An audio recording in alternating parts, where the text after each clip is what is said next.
Jika Tuhan benar-benar ada, mengapa ia memilih untuk tetap bersembunyi? Dari zaman dahulu, manusia telah mencari Tuhan. Musa diyakini berbicara langsung dengan Tuhan di Gunung Sinai. Yesus disebut sebagai anak Tuhan yang berjalan di antara manusia. Nabi Muhammad menerima wahyu di dalam gua, tetapi di zaman modern ini tidak ada lagi peristiwa seperti itu.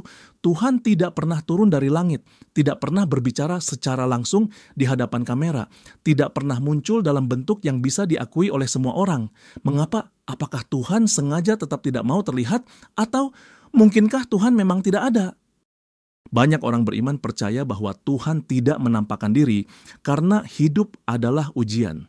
Jika Tuhan secara langsung hadir di hadapan kita, maka tidak akan ada lagi pilihan antara percaya dan tidak percaya. Tidak akan ada lagi kebebasan dalam beriman. Agama-agama besar mengajarkan bahwa Tuhan menghendaki manusia untuk menemukannya melalui kepercayaan, bukan dengan bukti yang dipaksakan. Tapi, bagaimana jika seseorang butuh bukti? Bagaimana jika seseorang ingin percaya, tetapi tidak bisa hanya berdasarkan kata-kata kitab suci? Apakah Tuhan adil jika membiarkan manusia hidup dalam kebingungan? Sudut pandang sains, apakah Tuhan itu ilusi? Para ilmuwan dan ateis punya jawaban lain.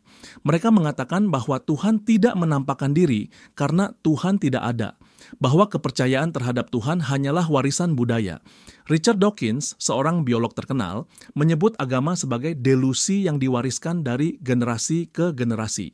Sementara Carl Sagan berkata, tuntutan luar biasa membutuhkan bukti luar biasa. Artinya, jika Tuhan benar-benar ada, seharusnya ada bukti yang tak terbantahkan, sesuatu yang lebih dari sekadar keyakinan. Tapi sampai saat ini, tidak ada bukti ilmiah yang membuktikan keberadaan Tuhan. Apakah ini berarti Tuhan hanya ada di dalam pikiran kita? Apakah Tuhan bisa hadir dalam bentuk yang berbeda? Tapi, bagaimana jika Tuhan tidak berbentuk seperti yang kita bayangkan? Bagaimana jika Tuhan tidak seperti manusia, tidak seperti sosok dalam lukisan atau cerita kitab suci? Bagaimana jika Tuhan adalah kesadaran yang tidak bisa dipahami dengan cara biasa? Seperti udara yang tidak bisa kita lihat tetapi bisa kita rasakan. Seperti gelombang radio yang tidak terlihat tetapi ada di sekitar kita, beberapa filsuf dan ilmuwan berpendapat bahwa Tuhan mungkin bukan sosok tetapi energi atau hukum universal yang mengatur segalanya. Jika benar begitu, maka mungkin Tuhan tidak perlu menampakkan diri, karena Tuhan sudah ada di mana-mana, dalam setiap atom, setiap bintang, dan dalam kesadaran kita sendiri. Kesimpulan, apakah Tuhan sebenarnya sudah menampakkan diri? Mungkin Tuhan sebenarnya sudah menampakkan diri, tetapi bukan dalam bentuk yang kita harapkan. Mungkin Tuhan ada dalam keajaiban alam semesta, dalam hukum-hukum fisika yang begitu sempurna, dalam kesadaran manusia yang bisa mencintai, berpikir, dan bertanya.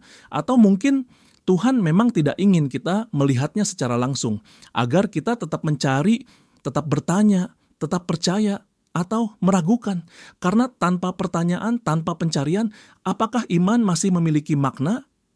Jadi bagaimana menurutmu? Apakah Tuhan ada, tetapi sengaja menyembunyikan diri?